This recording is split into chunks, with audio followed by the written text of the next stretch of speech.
Hello and welcome to my video. I am Joshua Jackson and I am learning more about and hoping to become a principal. A little about me.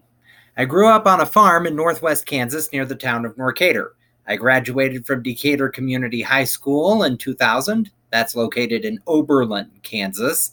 I graduated from Bethany College in Lindsborg, Kansas in 2005 with a Bachelor's of Music in Education. And I graduated from K-State with a Master's in Music. Can't remember exactly the year. I currently teach in an elementary school teaching music. The class deals with all students from preschool to fourth grade. The politics that come into play are usually about my song selections. I have to be aware of the feelings of the community in regards to holidays, political alliances and issues, and civil rights issues in relations to the type of music that are performed and the reasons that they are being performed or taught, specifically the Establishment Clause of the Constitution. The influence of politics on education seems to have been very vast and varied over time. Initially set by local boards, teachers and managers had to adhere to whatever political view was being held by the local board. Any actions taken politically were viewed negatively by the community. Then standards were added. It shifted control from the local boards to the state and federal departments.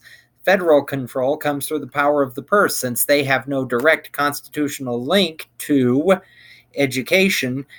They simply say if you want the funding, you will follow their rules and guidelines. School leaders had to become more active in politics to ensure that teachers had the necessary resources and backing to be able to do their jobs. The school leaders also had to become more politically active to ensure that the standards were based on research and not political goals that vary on the depending hour. Care for educational community. The national climate of a democracy makes the strongest voice the one that is heard and followed. Many students and their families do not have the voice to be heard, and few that will be their voices.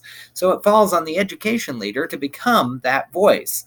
To meet students' needs in education requires that they have their basic needs of life met first so that they can then focus on their learning. We live in a political society where everyone depends on one another for some form of survival. Education has been built into the very center of this issue. How the policies are written and the direction that the school takes determines to a great extent the direction that the local community will be moving. This is where the school leader feels and does.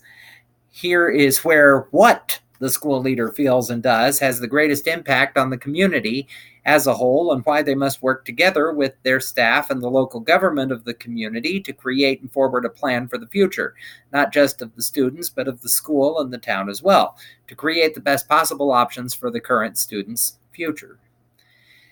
Personally, in a position of dealing with an extracurricular subject where the recruitment of students and parent support is essential to do, you end up having to do a lot of politicking. You have to be aware of what students and parents are the most influential and get them on your side, get them bought into the program. Clearly publishing and stating your goals and expectations is critical, and you then have to be able to defend and stick to them when challenged and gain and maintain respect in so doing. It is also very important that you don't fall into the rut of always bending to one group. It loses respect with the others. If it gets personal, it shouldn't be in the classroom or school, lest it give the appearance of favor and injustice. The steps necessary to improve the situation: you need to publish the goals and expectations early and keep constant evaluation and modification of them on the table. Network with key stakeholders like teachers and community leaders to adapt to changes as they occur. Keep the door open to communication and be involved at multiple levels to increase knowledge and awareness of issues so that you can be part of the solution and driving force going forward. The plan: involvement and study of the current situation of the school and community to increase knowledge, formulate solutions to issue situations, gather a group of like-minded individuals to plan how to execute solutions, and work as a community to fix the solutions and move forward. Thank you, and I hope you enjoyed it.